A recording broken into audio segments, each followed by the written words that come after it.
Perkenalkan, nama saya Kristi Angeline, NPM 1941263. Hari ini saya akan menjelaskan tentang rumus-rumus dan gimana cara membuat accounting cycle, financial statement, time value of money, required return, stock valuation, bond valuation, dan juga menjelaskan tentang millennial investing. Nah, pertama-tama kita ke accounting cycle dulu. Nah, ini sistem yang aku buat itu sistem inventory. Karena aku belum kerja, jadi pakai stok barang yang di rumah. Karena aku ada usaha madu dari produknya dari HDI, jadi ini yang aku bikin. Aku memakai rumus sum if di barang keluar. Ini yang barang keluarnya. Nah, kemudian memakai rumus VLOOKUP juga. Jadi di barang masuk kalau saya ganti 20, misalkan ini udah otomatis di sininya juga 20 juga ya. Terus kemudian kita ke financial statement. Ini sudah saya isi semua berdasarkan perusahaan yang saya analisa sewaktu ujian mata manajemen keuangan. Nah, ini analisanya juga sudah saya buat. Kemudian kita ke sini. Jadi rumus yang saya pakai itu untuk rate per jumlah hari itu 3%. Jadi depositonya, tingkat bunga deposito saya buat 3%. Dan ini per 366 itu hari dalam 1 tahun kali B9. B9 itu jumlah harinya. Nah, kalau jumlah deposito terserah kita mau taruh berapa di awalnya, kemudian mau tambah berapa di selanjutnya. Ini rumusnya hanya E9. E9 itu saldo akhir ditambah dengan deposito yang di bulan selanjutnya kita akan tambah. Jadi saya deposito awal 5 juta, kemudian selanjutnya tambah 3 juta, 3 juta, dan 3 juta.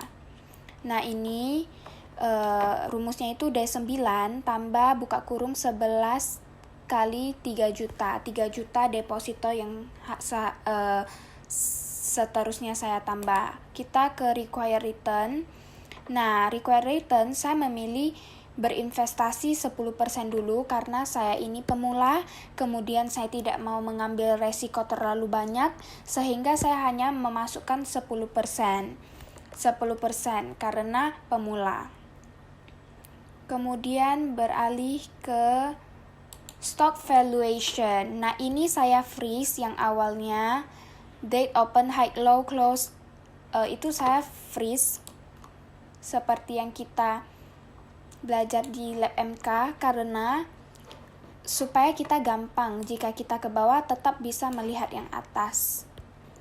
Ini saya ambil di perusahaan Indofood yang saya analisa waktu matkul MK juga, karena saya ambil ini periode 2 April hingga 29 Mei. Saya hitung, saya cari dividennya itu 357, required return seperti yang tadi 10%. Kemudian kalau market price-nya yang tanggal 5 Mei itu 8.350. Jadi kemudian saya hitung value today of common stock-nya, yaitu dividen bagi required return, itu hasilnya 3.570. Kemudian ke obligasi atau bond valuation, saya memakai obligasi pemerintah. Nah, di obligasi pemerintah ini par value-nya saya memilih kode FR0081. Nah, kita lihat dulu, kita mau hitung kuponnya. Kuponnya itu rumusnya par value kali coupon rate. Jadi B7 kali C7. B7 itu par value-nya, C7 itu coupon rate-nya. Hasilnya ini, kita masukin aja rumusnya. Kalau saya mau hitung PIVA itu rumusnya buka kurung 1 kurang buka kurung 1 tambah D7. D7 itu D7 itu require return-nya, tutup kurung, kemudian tanda ini, kemudian kurang E7. E7 itu maturity year-nya, itu N-nya. Kemudian bagi R itu ke require return-nya lagi, hasilnya seperti ini.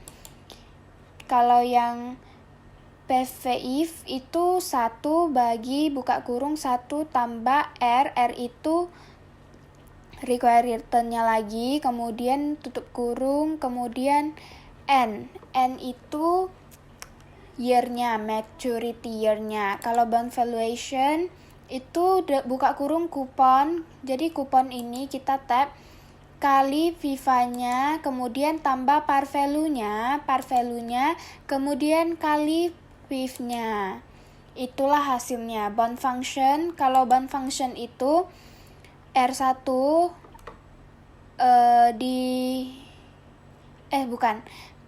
PV di buka kurung R itu require return, kemudian kalau laptopku ini memakai koma bukan titik koma, kemudian D7, E7, C7, B7-nya.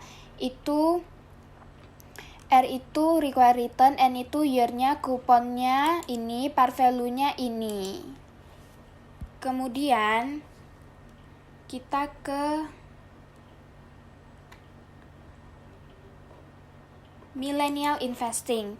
Nah, di millennial investing ini saya menemukan investasi yang cocok untuk generasi milenial zaman sekarang yang menurut saya ya, itu properti. Memang modalnya memerlukan agak banyak, tapi resikonya kecil dan untungnya itu sangat besar, apalagi untuk beberapa tahun ke depan itu dalam jangka panjang itu bisa berkali-kali lipat.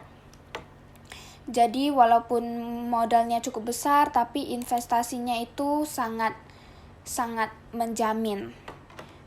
Kekurangannya hanya satu, yaitu ketika bencana alam datang, karena jika bencana alam itu properti kita akan habis di sapu rata.